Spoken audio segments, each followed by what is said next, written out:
there's another bit of research that's just come out, which I saw from Supversity or something like that, and it was the idea that actually, or this idea of HIID, instead of high intensity interval training, there's another idea of a high intensity interval dieting.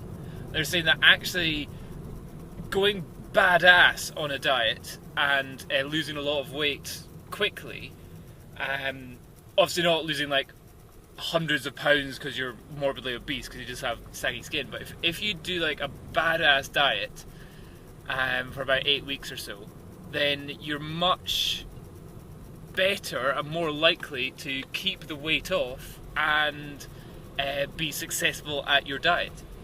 And the more and more that I read, the more and more I just see that it really is like caveman actions, or you know, being a caveman, or acting like a caveman, or eating like a caveman, or all that kind of stuff really seems to be what our body really enjoys, as it were.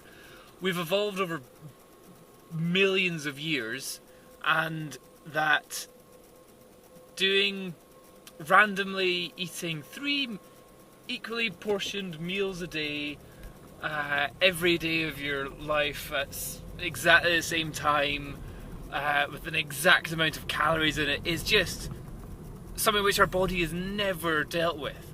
Same as sitting around playing computer games for hours and hours and hours. Body's never had to deal with that. But what this also means is that, you know, having a massive pig out, you know, 2 pizzas in one night, go for it. But, you know, do that if you've done a fast. Or if you do like a heavy leg day, and I mean a massive leg day, like squats, deadlifts, everything that you can do on your legs one day, cool. Go eat as much as you want. Imagine that was you as the caveman running around chasing your tiger, and then cool, you killed your tiger. Now it's time to just scoff your face.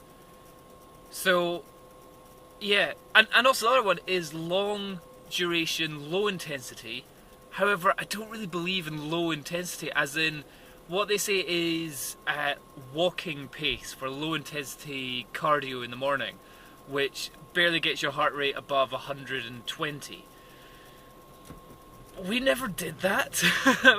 Like, there's or at least I don't believe that that's something that we did. We may have done that whenever we were moving camps, or you know, like if we were nomadic and we were just moving one place to another. But whenever we were hunting, like moving camps, that's not going to make you get fitter or healthier or lose weight or anything like that.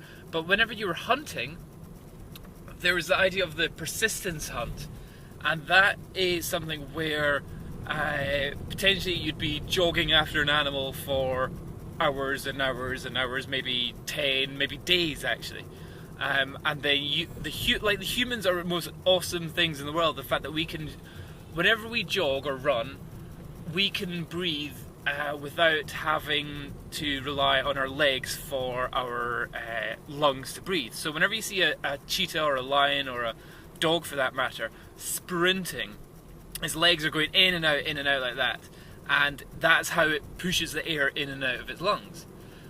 So if you go for too long, it's not able to get enough air in and out of its lungs, and a human can breathe like 2 breaths every step.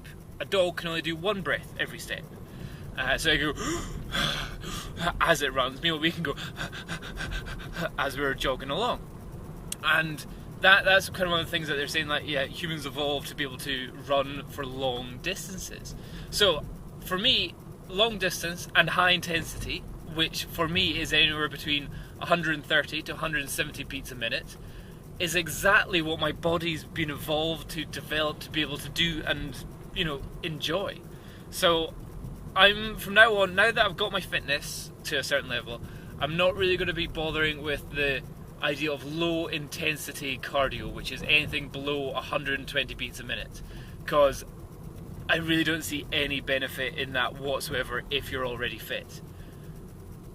So effectively, some scientists would call that high intensity, and I'd say, cool, I'll do high intensity for 40 minutes in the morning before I eat.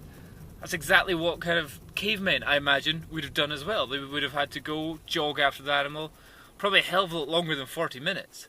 But what I'm doing is that I'm not eating afterwards. What cavemen may have done is they may have, as they were jogging, chasing after the animal, they may have been eating berries and nuts and having a tiny little bit of a packed lunch with them. You know, nothing that would be heavy that they'd have to carry, but a bit of meat slung down their pants or something like that. I've already got a large amount of meat down my pants, so I don't really need to do any of that. Ha! But yeah, you know, it just seems, be a caveman, treat yourself like a caveman, and that means reward yourself like a caveman as well. So, you know, don't be like, oh, it's got too much saturated fat. Pfft, who cares? You're a caveman. Eat as much as you want. The human body can take loads of it. So, that's my thought of the day, and that's how I consider we should all be exercising and training like cavemen.